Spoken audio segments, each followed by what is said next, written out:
بسم اللہ الرحمن الرحیم۔ میں نے کہا مجھے ان کی نظروں سے بچ کر ہی رہنا چاہیے، بڑے دوربین لوگ ہوتے ہیں یہ پولیس والے، کہیں آنے جانے کی ضرورت ہی نہیں ہوگی، ہم آپ کو یہاں سے سیدھے کلینک ہی لے جا رہے ہیں، وہاں آپ کی کچھ مرہم پٹی کی جائے گی، آج کی رات اور کل کا دن آپ وہیں گزاریں گے، کل آدھی رات کے بعد ایک خصوصی طیارہ آپ کو لے کر روانہ ہو جائے گا، عالیہ نے مجھے بتایا۔ میں نے اس کی بات سن کر سوچتے ہوئے کہا تو اس کا مطلب یہ ہے کہ جس طرح مجھے پارسل بنا کر یہاں لایا گیا تھا اسی طرح بھیجنا بھی چاہتے ہیں یہ لوگ۔ عالیہ نے میری بات کا جواب دینے کی بجائے ایک دم پٹڑی ہی بدل ڈالی، بولی اوہ جیلانی صاحب، آپ اس کی تو فکر ہی نہ کریں، آپ نے دمن سے دوستی کی ہے تو وہ آپ کو یوں منجدار میں تو نہیں چھوڑ دے گا، وہ ضرور کسی نہ کسی طرح پاکستان بھیج کر ہی دم لے گا۔ میں نے اسے بات بدلتے دیکھ کر دمن کی طرف دیکھا، وہ ایک چھوٹے سے کھڑکی نما دروازے کے قریب کھڑا ہمیں دیکھ رہا تھا۔ ہم اس کے نزدیک پہنچے تو وہ بولا، کیا بات ہے بھائی جیلانی، کیا پریشانی لاحق ہے تمہیں؟ عالیہ جلدی سے بولی، یہ کہہ رہے ہیں تم نے انہیں یہاں بلا کر اچھا نہیں کیا، پولیس انہیں پاکستان واپس بھیجنے کے لیے آمادہ ہو گئی تھی، انہیں فکر ہے کہ اب یہ واپس نہیں جا سکیں گے۔ دمن نے ہنس کر کہا، اسے ابھی اندازہ نہیں ہوا ہے کہ یہ کن لوگوں کے درمیان آ گیا ہے، ورنہ کبھی ایسی بات نہ کرتا۔ پھر وہ مجھ سے بولا، تم دیکھنا ہم تمہیں کیسی آسانی سے واپس بھیج دیں گے۔ وہ میرا ہاتھ پکڑ کے آگے جھکا اور اس چھوٹے سے دروازے کی دوسری جانب نکل گیا۔ میں نے بھی اس کی تقلید کی تھی، میرے پیچھے پیچھے عالیہ بھی آ گئی۔ اس کے ادھر آتے ہی ہلکی سی گڑگڑاہٹ سنائی دی، میں نے مڑ کر دیکھا، جس دروازے سے گزر کر ہم لوگ آئے تھے زمین سے ایک دیوار ابھر کر اسے بند کر رہی تھی۔ میرے دیکھتے ہی دیکھتے دروازہ اس طرح بند ہو گیا جیسے اس کا کبھی وجود ہی نہ رہا ہو، وہاں پوری دیوار ایک جیسی ہی نظر آ رہی تھی۔ اسے دیکھ کر کوئی شبہ بھی نہیں کر سکتا تھا کہ اس جگہ کوئی دروازہ بھی ہو سکتا ہے۔ دمن نے مجھے آگے کھینچتے ہوئے کہا، آؤ نا یار، کیا دیکھ رہے ہو، چلے آؤ، اب اس جگہ کے بارے میں کوئی سوچ بھی نہ سکے گا۔ یہ ایک چھوٹا سا چکور کمرہ تھا جس میں ہر طرف لکڑی کی چھوٹی بڑی پیٹیاں چھت تک چنی ہوئی تھیں۔ ان پیٹیوں میں کیا تھا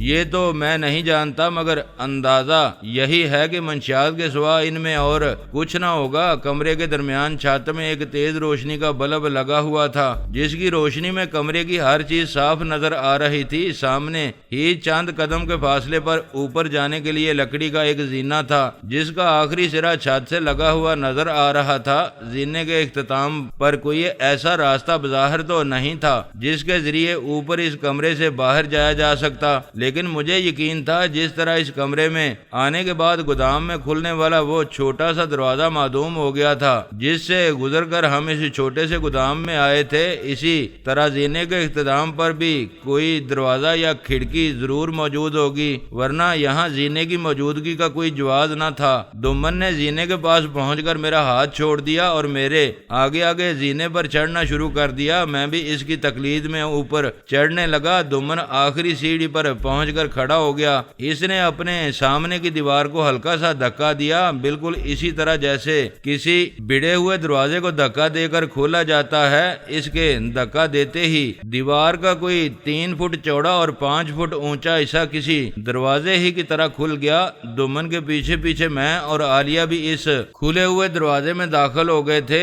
ہماری دوسری طرف پہنچتے ہی دروازہ خود بخود بند ہو گیا تھا اور اب ہم لوگ دمن کے کلینک میں کھڑے تھے۔ جس کمرے میں ہم تینوں کھڑے تھے وہ دمن کا مخصوص کمرہ تھا، وہ جب کلینک آتا تھا تو اسی کمرے میں بیٹھا کرتا تھا۔ یہاں دیواروں میں 3 اطراف بڑی بڑی الماریاں نصب تھیں جن میں بے شمار چھوٹے بڑے جار، شیشیاں اور جراحی کے آلات رکھے نظر آ رہے تھے۔ جس راستے سے ہم اندر داخل ہوئے تھے اس جگہ بھی دیوار میں ایسی ایک الماری موجود تھی جس نے تہہ خانے کے اس راستے کو چھپا رکھا تھا۔ کمرے کے درمیان دمن کی بڑی سی میز تھی جس کے سامنے اور دائیں بائیں بائیں آرام دہ کرسیاں پڑی تھیں۔ دمن نے میز کے پیچھے اپنی مخصوص ریوالونگ چیئر کی طرف بڑھتے ہوئے کہا، بیٹھو جیلانی، اب یہاں ہم اطمینان سے گفتگو کر سکیں گے۔ میں اس کے دائیں جانب کی ایک کرسی پر بیٹھ گیا۔ عالیہ دمن کی کرسی کے پیچھے جا کر کھڑی ہو گئی۔ دمن نے اسے کہا، تم چاہو تو گھر واپس جا سکتی ہو، میرا خیال ہے تمہارا کوئی کام تو نہیں رہا ہے یہاں اب۔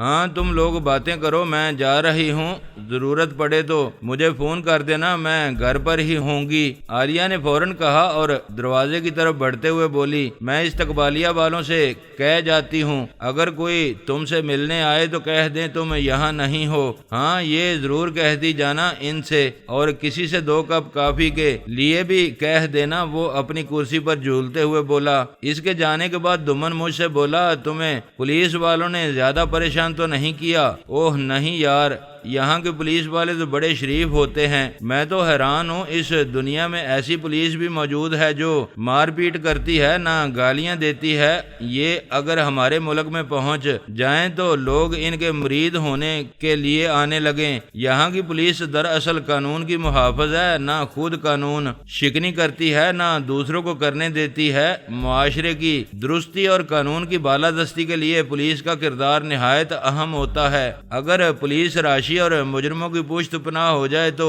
اس معاشرے کا تو بس اللہ ہی حافظ ہے۔ برے لوگ ہر جگہ ہوتے ہیں مگر اتنے کہیں نہیں ملیں گے جتنے ہمارے ہاں پولیس کے محکمے میں پائے جاتے ہیں۔ اوے ہماری پولیس کا تو ذکر ہی نہ کر یار، وہاں تو شریف آدمی پولیس کا نام سن کر ہی کانوں کو ہاتھ لگانے لگتا ہے۔ لوگ بڑے سے بڑا نقصان برداشت کر لیتے ہیں مگر پولیس کے پاس جانا پسند نہیں کرتے۔ جنہیں اپنی عزت پیاری ہوتی ہے وہ پولیس کے سائے سے بھی دور بھاگتے ہیں۔ میں نے کہا، خیر چھوڑو اس قصے کو۔ 2 دن پہلے یہاں پولیس نے بڑی گرفتاریاں کی ہیں۔ کچھ بڑے لوگ بھی جو بظاہر بڑے معزز تھے بے نقاب ہو کر پولیس کے ہاتھ لگ گئے ہیں۔ پہلے ہمارا خیال تھا تم نے پولیس کو سب کچھ بتا دیا ہے، چنانچہ میں اور عالیہ بھی محتاط ہو گئے تھے۔ ہم سمجھ رہے تھے کہ پولیس کسی وقت بھی میرے کلینک پر دعویٰ بول دے گی، مگر جب ایسا نہیں ہوا تو تمہاری طرف سے ہماری بدگمانی دور ہو گئی۔ پھر مارٹن نے بھی ہمیں بتایا کہ پولیس کو ملنے والی اطلاع کا ذریعہ تم نہیں ہو۔ تم نے ان کے افسران کے سامنے اس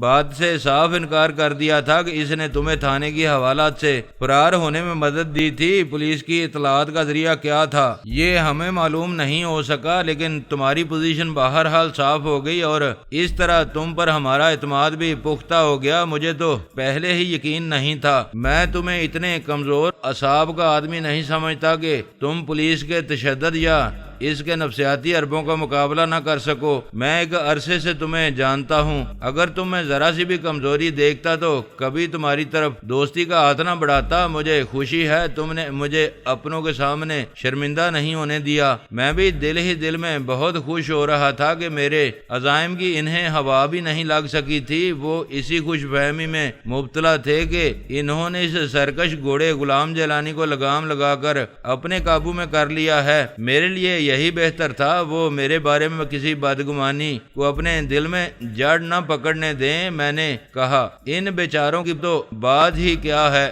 اگر میرے ملک کی پولیس ہوتی تو وہ بھی میری مرضی کے خلاف مجھے کچھ بولنے پر مجبور نہیں کر سکتی تھی۔ ہاں مجھے یہی امید تھی تم سے، اسی لیے تمہاری قدر کرتا ہوں اور چونکہ میں تمہیں کھونا نہیں چاہتا تھا چنانچہ آج ہر قسم کا خطرہ مول لینے کو تیار ہو گیا تمہاری خاطر، اور تمہیں پولیس کے ہاتھوں سے چھین لایا۔ لیکن وہ تم نے کیا کہا تھا عالیہ سے کہ پولیس تمہیں پاکستان واپس بھیج رہی تھی؟ میں نے کہا، ہاں میں انہیں یہ یقین دلانے میں کامیاب ہو گیا تھا کہ میں ایک شریف اور بے ضرر آدمی ہوں، میرا کسی غیر اخلاقی یا غیر قانونی معاملے سے کوئی تعلق نہیں ہے، اور میرے ساتھ جو واقعات پیش آئے ہیں وہ محض اتفاق ہیں۔ حالانکہ بعض باتیں میری ان کی سمجھ میں نہ آ سکی تھیں، اس کے باوجود وہ میرے ساتھ رعایت برت رہے تھے۔ میں نے ان کا ہتھیارہ اغوا ہونے سے بچا لیا تھا، جس کی وجہ سے وہ مجھے واپس بھیج کر میرے احسان کا کچھ انعام انعام دینا چاہتے تھے۔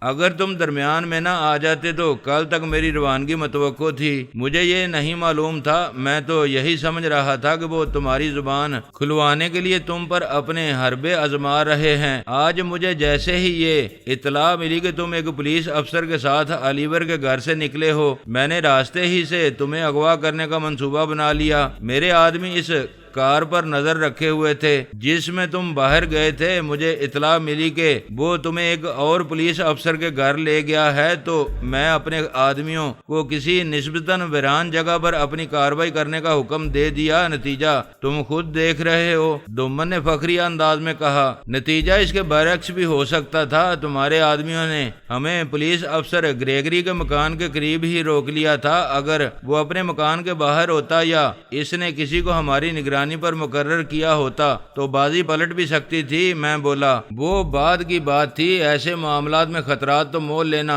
ہی پڑتے ہیں، ہمارا تو کام ہی خطرات سے کھیلنا ہے۔ اگر وہ لوگ تمہیں اپنے طور پر پاکستان بھیج دیتے تو ہمیں اپنے کام کے لیے کسی اور شخص کا انتخاب کرنا پڑتا۔ دومن نے کہا۔ وہ کیوں؟ میں نے پوچھا۔ میں نے تم سے جو وعدہ کیا ہے اسے پورا کرنے سے کسی قسم کی معذوری تو ظاہر نہیں کی ہے۔ میں کسی ذریعے سے بھی واپس جاتا، وہ کام تو مجھے کرنا ہی تھا نا۔ تم غلط سمجھے ہو، وہ بولا۔ میرا مطلب یہ نہیں تھا۔ اور پھر کیا مطلب تھا تمہارا؟ میں نے سوال کیا۔ مسئلہ پاکستان جا کر وہاں سے کچھ لانے کا ہی نہیں ہے، ہمیں یہاں سے کچھ بھیجنا بھی ہے۔ ظاہر ہے تمہارے ساتھ ہی بھیجا جائے گا۔ اب اگر تم کسی اور ذریعے سے چلے جاتے تو ہمیں اس کام کے لیے کسی اور کو بھیجنا پڑتا۔ یہی کہنا چاہ رہا تھا میں، دومن نے کہا۔ اوہ، یہ بات ہے، یہاں سے کیا لے جانا ہوگا مجھے؟ میں نے پوچھا۔ جو کچھ تم وہاں سے لے کر آئے تھے اس کی قیمت۔ اچھا ٹھیک ہے، میں لے جاؤں گا، مگر کس کو دینا ہوگا؟ وہ ڈرافٹ مجھے۔ میں نے کہا۔ ڈرافٹ؟ کون سا ڈرافٹ؟ وہ حیران ہو کے بولا۔ تم جو رقم میرے ذریعے بھیجنا چاہتے ہو کیا وہ ڈرافٹ کی شکل میں نہیں ہوگی؟ میں نے پوچھا۔ بھائی حد کر دی یار، تم نے بھی جلانی۔ ارے ایسے معاملات میں چیک یا ڈرافٹ قسم کی چیزیں چلتی ہیں، یہ سودے اس طرح نہیں ہوا کرتے۔ تمہیں یہاں سے قیمتی ہیرے لے جانے ہوں گے۔ وہ بولا۔ ہیرے؟ میں نے چونک کر کہا۔ وہ میں کیسے لے جاؤں گا؟ اس قسم کے کاموں کا مجھے تجربہ تو ہے نہیں۔ وہ بھی ہو جائے گا، گھبرانے کی کوئی بات نہیں ہے، کام کرنے ہی سے تجربہ حاصل ہوتا ہے۔ جب تک کرو گے نہیں نا تجربہ کار ہی رہو گے، بس ذرا سی ہمت کی ضرورت ہے، تم دیکھو گے یہ کچھ مشکل کام نہیں ہے۔ مگر وہ، میں نے کہنا چاہا۔ اس نے میری بات کاٹ دی، بولا اگر مگر چھوڑو یار، مجھے حیرت ہے تم جیسا باحوصلہ آدمی ہمت ہارے دے رہا ہے۔ او بھائی، جب ہم موجود ہیں تو تمہیں فکر کس بات کی ہے؟ ہم کوئی یوں ہی آنکھیں بند کر کے تو تمہیں کنویں میں نہیں دھکیل دیں گے، ایسے انتظام سے بھیجیں گے کسی کو شبہ تک نہیں ہو سکے گا۔ اسی وقت دروازے پر ہلکی سی دستک سنائی دی۔ دومن نے اونچی آواز میں کہا، آ جاؤ۔ دروازہ کھلا اور نرسوں کے سفید بے داغ یونیفارم میں ملبوس ایک شعلہ جوالا ٹرے میں 2 مگ رکھے ایک ہاتھ سے ٹرے اٹھائے اندر داخل ہوئی۔ اسے دیکھ کر میں ایک لمحے کے لیے تو پلکیں جھپکانا بھول گیا۔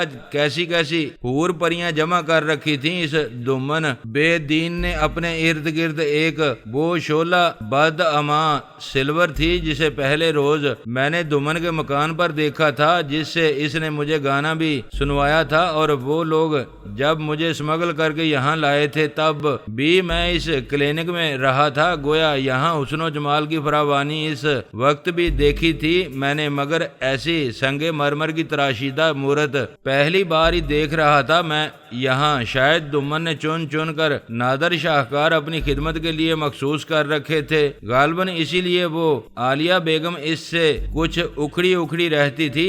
آج کل مجھ پر اس کی نظر التفات کی وجہ بھی شاید یہی تھی، ورنہ وہ کہاں کام آنے والی تھی۔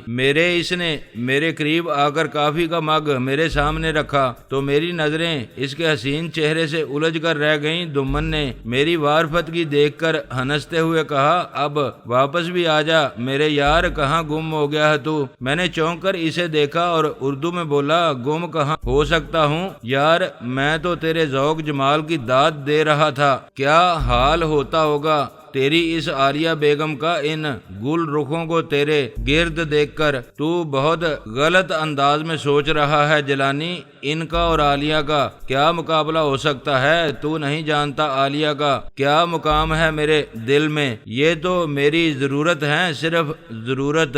انہیں میں نے آنے جانے والوں کو متاثر کرنے کے لیے رکھ چھوڑا ہے اپنے پاس، اور کوئی کام نہیں ہے ان کا یہاں، جب کہ عالیہ میری زندگی ہے، میری روح ہے وہ۔ ذرا غور تو کرو، زندگی اور ضرورت میں کتنا فرق ہوتا ہے۔ ضرورت تو حالات کے مطابق نظر انداز بھی کی جا سکتی ہے، مگر زندگی سے ایک پل کے لیے بھی غافل نہیں رہا جا سکتا۔ ایسی بے رحمی کی باتیں نہ کیا کر، مجھ سے وہ اداس ہو گیا تھا۔ نرس ہماری باتیں نہ سمجھ سکی تھی، وہ کافی رکھ کر چلی گئی تھی۔ میں حیران دمن کو دیکھ رہا تھا۔ میں نے اس کا یہ روپ پہلی بار دیکھا تھا۔ میں تو کبھی سوچ بھی نہیں سکتا تھا کہ اس جیسا سنگ دل انسان بھی کسی کے لیے اپنے سینے میں کوئی نرم گوشہ رکھتا ہوگا۔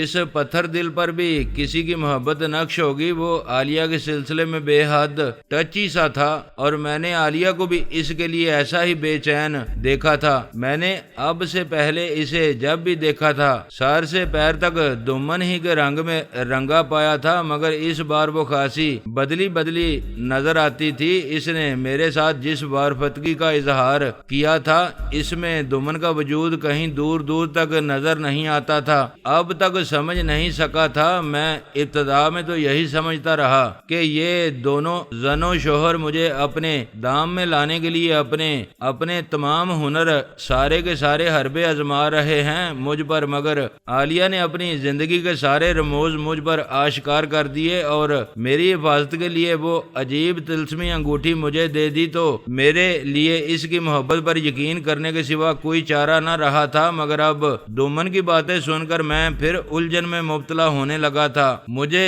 سوچتے دیکھ کر دمن نے کہا، او یار، ہم بھی کیا باتیں لے بیٹھے، کافی پیو، پھر میں تمہیں سارا پروگرام سمجھائے دیتا ہوں۔ کھیل سن کر تم بھی تسلیم کر لو گے کہ ہیروں کی اسمگلنگ اتنا مشکل کام نہیں ہے جتنا تم سمجھ رہے ہو۔ ہیروئن کی قیمت ہم ہیروں کی شکل میں ہی اسی لیے ادا کرتے ہیں۔ جو لوگ یہ اسمگل شدہ ہیرے وصول کرتے ہیں، کیا انہیں اس کی پوری قیمت مل جاتی ہے؟ میں نے پوچھا۔ یقیناً اگر یہ نقصان کا سودا ہوتا تو وہ لوگ کوئی اور طریقہ اختیار کرتے۔ ہم انہیں ان کی مطلوبہ چیز پہنچا دیتے ہیں، وہ ان کا کیا کرتے ہیں، کس طرح ان کے ذریعے رقم حاصل کرتے ہیں، یہ ہمارا درد سر نہیں ہے۔ تم بھی ان فضول باتوں میں سر کھپانے کے بجائے اپنے کام سے کام رکھو، دمن نے مجھے سمجھایا۔ یہ تم ٹھیک کہتے ہو، میں نے کہا۔ مجھے بھی اس سے کوئی غرض نہیں ہے کہ وہ ہیروں کا کیا کرتے ہیں، میں نے تو بس ایسے ہی یہ بات پوچھ لی تھی۔ مجھے یہ ہیرے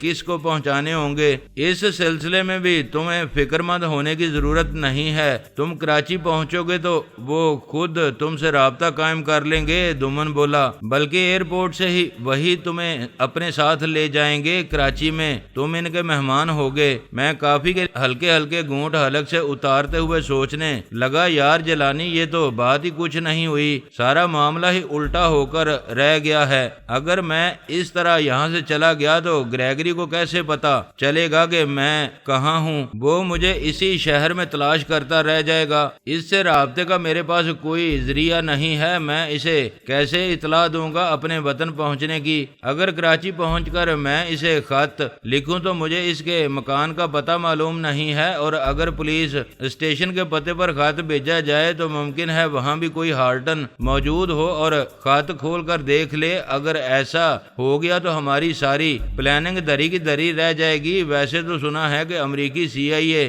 دنیا بھر میں پھیلی ہوئی ہے، ان کے پاس ذرائع اور وسائل بھی لامحدود ہیں، لیکن انہیں کسی بات کی خبر ہی نہیں ہوگی تو وہ کریں گے کیا؟ مجھے روانگی سے پہلے کسی نہ کسی طرح گریگری کو اطلاع ضرور دے دینا چاہیے۔ یہ اس کے لیے بھی ضروری ہے وہ کہیں میری طرف سے بدگمان نہ ہو جائے، وہ یہ نہ سمجھ لے کہ اس کے ساتھ تعاون کا میرا وعدہ محض فریب تھا۔ یہاں سے نکلنے کے لیے میں نے اس سے جھوٹ بولا تھا۔ اگر یہ بدگمانی اس کے دل میں بیٹھ گئی تو میرے لیے بڑی مشکلات پیدا ہو جائیں گی، وہ میرا دشمن بن جائے گا، تو میں ان اسرائیلی زادوں کے مقابلے میں تنہا رہ جاؤں گا، اور میں اکیلا دو اتنے بڑے محاذوں پر کس طرح لڑ سکوں گا؟ میرا تو جھٹکا کر کے رکھ دیں گے یہ لوگ۔ ابھی کچھ دیر پہلے تک میں بڑا مطمئن تھا، ہر کام مجھے بے حد آسان معلوم ہو رہا تھا، کوئی خدشہ ہی نہیں رہا تھا میرے دل میں کہ اچانک اس ذلیل دمن نے درمیان میں آ کر مجھے اندیشوں اور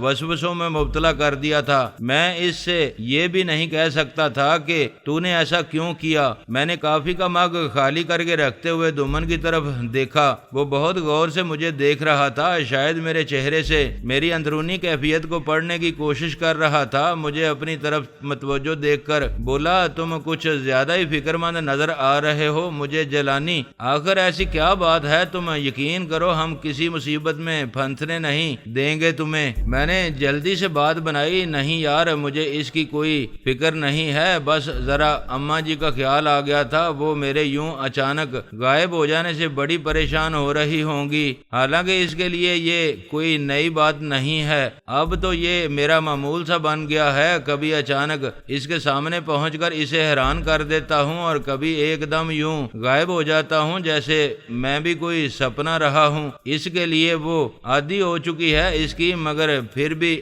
آخر ماں ہے، ہر دم یہ آس لگائے رہتی ہے کہ بس اب میرا پتر آنے ہی والا ہے، مجھے اس کی بڑی فکر رہتی ہے، ڈرتا ہوں میں دل ہی دل میں کہ کہیں وہ میری راہ دیکھتے دیکھتے مٹی نہ ہو جائے۔ بیچاری کتنی بد نصیب ماں ہے، اولاد کا سکھ دیکھنا اسے نصیب ہی نہ ہو سکا، کبھی ہم دونوں بہن بھائی کی سیاہ بختی خون رلاتی رہی ہے اسے ہر دم، اب تو تم اس کے پاس ہی جا رہے ہو، پھر اس کے لیے رنجیدہ کیوں ہوتے ہو؟ وہ بولا، ہاں میں اس کے پاس جا رہا ہوں، اسی لیے تو وہ مجھے اور زیادہ یاد آ رہی ہے۔